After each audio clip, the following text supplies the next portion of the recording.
Good morning, Vineyard Church family. Kent here. Welcome to Church at Home. Do you see where I am? Next Sunday, we begin meeting again right here in this room. I'm super excited for next Sunday, and I know that you are too. But listen, I want you to take a look around because I want you to see that things look a little bit different around here. You're going to see in just a second that we've spaced out the chairs according to social distancing guidelines. And so there are fewer seats in the room, and that means we're going to need to do two services at 8:30 and 10. And so that means we're still going to need to keep our worship celebrations a little bit shorter. First of all, so that we have time to sanitize the building between services. And secondly, because we're concerned about air quality. Air quality is an issue when there's a global pandemic and you have a whole bunch of people exhaling in an enclosed space like we do when we worship. And so we're going to do a little bit shorter worship service for air quality. And actually, while I'm on the topic of air quality, and I don't know how to say this delicately, but when we get back together again next week, take a shower and brush your teeth. It's been 8 weeks. It's just time. It's really time. And so speaking then of air quality, with that, we're going to leave the doors open, weather permitting. And for the first 2 Sundays, we're going to ask you to wear masks. Now, I know that's not popular, but listen, if some of us don't brush our teeth, you're going to want to wear a mask anyway. So what else is going to be happening? We're not going to have Kingdom's Kids programming for a while. We're going to have some portions of the building closed off. And wait, this gets even worse. Right here, we are not going to have donuts. And the clincher for me is we're not even going to serve coffee either. No! Oh, the humanity of it all. Okay, never mind.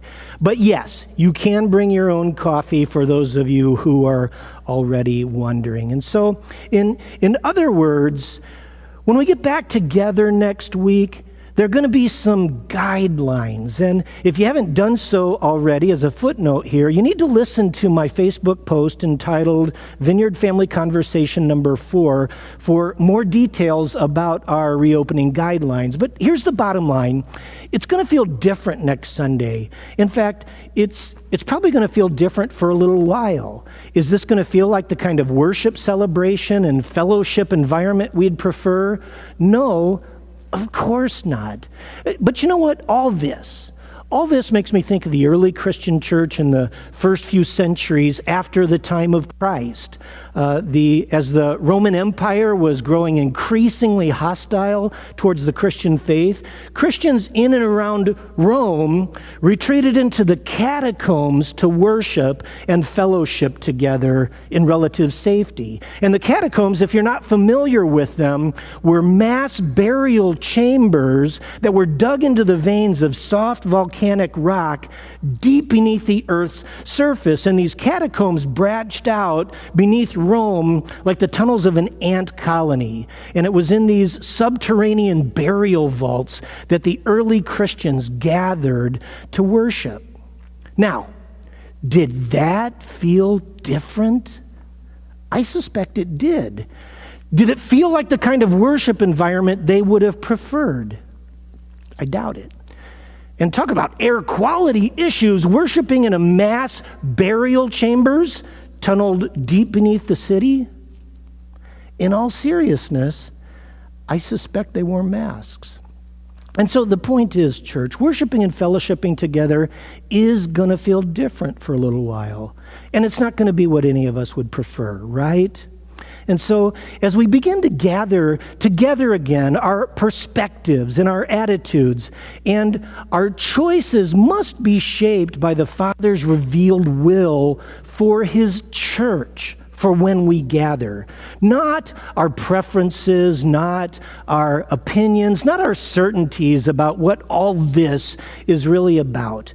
Now, I don't know about you guys, but have you noticed that people are all over the map in their certainties about all this, about coronavirus and social distancing and masks and government mandates and theories about who's really behind all this? And you have some people who think that we're taking this all way too seriously, and then you have people who think we're not taking this seriously enough. And if you try to lean into expert opinion, you find, first of all, that nearly everybody on the planet, it would seem, has become an expert on all of this. And then when you lean into actual experts, what you find that the actual experts are saying exact opposite things, or the actual experts are saying one thing one day and then the exact opposite thing the next day. And I'm not making this up. Even between the time that I started working on this sermon earlier this week to this very morning, there has been a complete 180 shift on two separate issues. And so people are all over the map of certainty, and the map of certainty is changing every single day. Have you guys noticed that? So what does all this have to do with us getting back together again to worship? Fortunately, the Father did not leave us to blindly grope around in the chaos and the confusion for certainty about our perspective and our attitudes and our choices for when we worship and fellowship together. And there are several passages that I want to draw your attention to, passages that must shape us as we gather, church, for all time, truthfully, but in this time especially.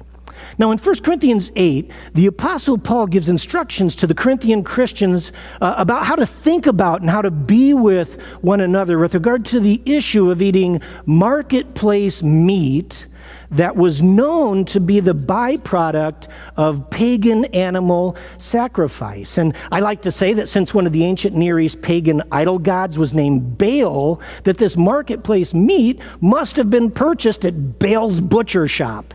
You see what I did there?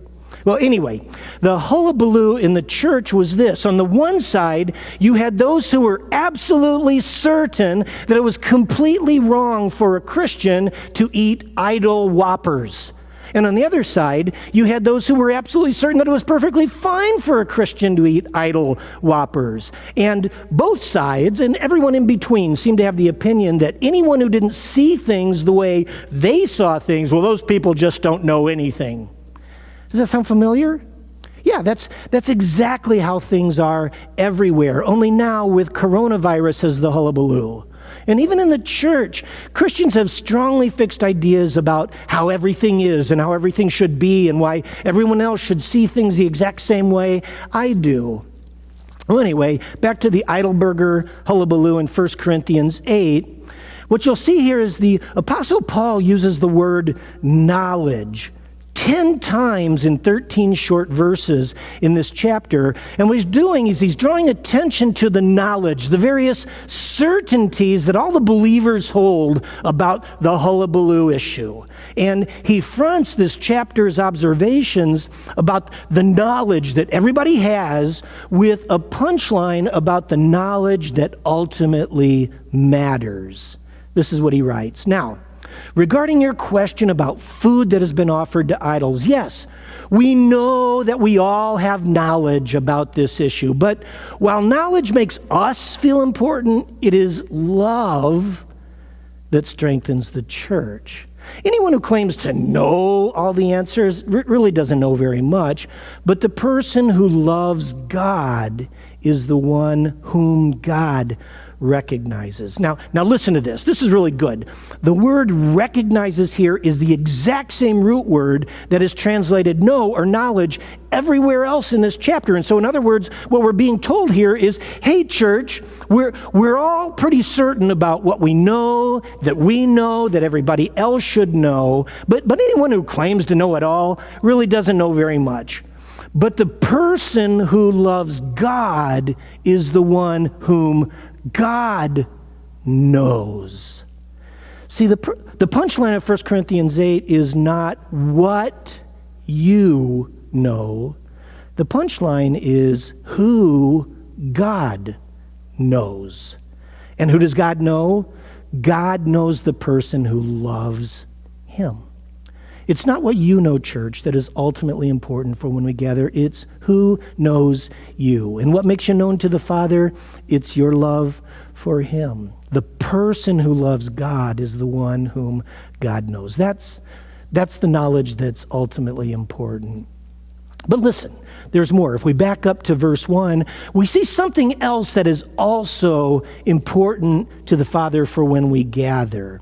And here's a hint. It's again not what we know that everybody else should know. Verse 1, but while knowledge makes us feel important, it is love that strengthens the church. Love, again, is the punchline for when the church gathers to fellowship and worship. Love for God and love for the church. Not what we know, but who we love. Knowledge makes us feel important, right? It feels good to know that we know what we know, right? That makes us feel strong. Well, good for us. But now let's just check that at the door and love God and love the church, because it's love that strengthens the church. Knowledge makes us feel strong, but love makes the church strong. And God knows who loves. And that's the knowledge that's ultimately important. Love God and love others. And by the way, doesn't that sound a lot like Jesus? Hey, Jesus, what's most important? What's most important? Well, that would be to love with all your heart, soul, mind, and strength, to love being certainly right. No, I'm sorry. That actually doesn't sound like Jesus. Hey, Jesus, what's most important? What's most important? I'll tell you what's most important. That would be love God with all you've got. But wait, there's a second command that's equally important to loving God with all you got, and that's loving others as yourself. That's equally important. Love God and love others as equally important. Well, anyway, getting back to the 1 Corinthian idol whopper hullabaloo, the Apostle Paul brings this whole hullabaloo about everyone's certainty and everyone's knowledge to a fine point 2 chapters later in 1 Corinthians 10. He writes this, so don't be concerned for your own good, but rather for the good of others. I try to please everyone in everything I do. I don't just do what is best for me. I do what is best for others so that they may be saved. Now, as you've heard us teach many times around here, the word saved is a holistic word. It means, of course, spiritual salvation, spiritual peace with God, but it also means peace in our bodies and peace in our hearts and peace in our minds. And so what Paul is concluding here is that we ought not be concerned for our own good, but for the good of others. We try to please everyone in everything we do. We don't do what is just best for ourselves, but we do what is best for others so that many might be saved, so that many will have spiritual peace and peace in their minds and peace in their hearts, and physical peace, peace in their bodies. And so others first in our love, equally important to loving God, loving others so that they are strengthened by our love with peace of mind as we gather, and peace of heart as we gather, and peace in their bodies, peace in their health when we gather. That's what's important when the church gathers for worship and fellowship. And listen to this, in Philippians 2, the Father tells us this, do nothing from selfishness or empty conceit. Now, when you read the words empty conceit here, it's fair to substitute the words windbag certainty. Do nothing from selfishness, church, or windbagging certainty, but rather with humility of mind, regard one another as more important than yourselves. Do not merely look out for your own personal interests, but also for the interests of others. And so there it is again. It must be important when God finds that he needs to repeat himself. So what's important for when the church gathers? Love God, of course, and love others first as equally important. And so let's tease out a couple particular applications when we gather next week for worship and for fellowship. Let's just say that you're feeling sick. Listen, love God and love others is equally important by not exposing the household to whatever it is that you may have or may not have, because it's love that strengthens the church in heart, mind, and body. And the Father knows those who love Him and who love others. Or let's say you don't want to wear a mask. I get it. I don't want to wear a mask either. But let's love God and love others as equally important by wearing a mask. For just 2 weeks is all we're asking. Let's do that with humility of mind regarding one another is more important than ourselves, and lovingly strengthening one another with peace of mind that we're all wearing masks. Or let's just say, for instance, that you want to hug. Now, I personally don't get that. You guys know I'm just not a hugger. But if you want to hug, listen, love God and love others is equally important by not hugging, by honoring social distancing, by being concerned, not for my own good, but for the good of others, for their peace of mind and their peace of heart and their physical peace. Does that make sense? But can't, some of you might want to say, you don't know this, that, or the other thing. Well, you're right. I probably don't know this, that, or the other thing. But I'll tell you what I do know, and I know this with certainty. I know that we've been called, church, to something far greater than entrenching in our own personal certainties about hullabaloos. I know that. And I also know this. I know that if I could speak with the tongues of men and angels without love, that my words would be as noise. I know that if I knew all mysteries and if I had all knowledge, I know that if I could move mountains with my faith, but if I were to do all that without love, it's nothing. If all of my possessions I would give to feed the poor, if for my faith my body would be burned, without love, church, it's nothing. Love is patient.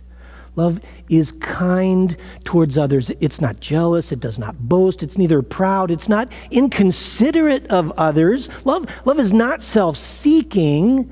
Love will not be easily angered, but it will easily forget a suffered wrong. Love doesn't rejoice when bad things are going down, but it does rejoice when the authentically true does.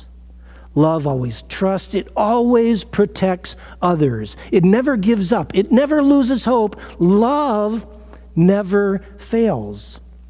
But as for here and now, we all have knowledge, but only knowledge in part. Here and now, we see dimly as if squinting through a blurred looking glass. But when we see the Father face to face, then we will know fully and certainly, even as we are fully and certainly known. But for now, 3 remain: faith, hope, and love. Church, and the greatest of these is love. And the Father knows those who love God, love others first, as equally important. I'm certain about that.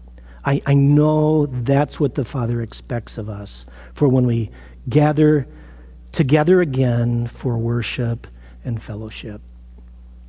I'll see you all next Sunday.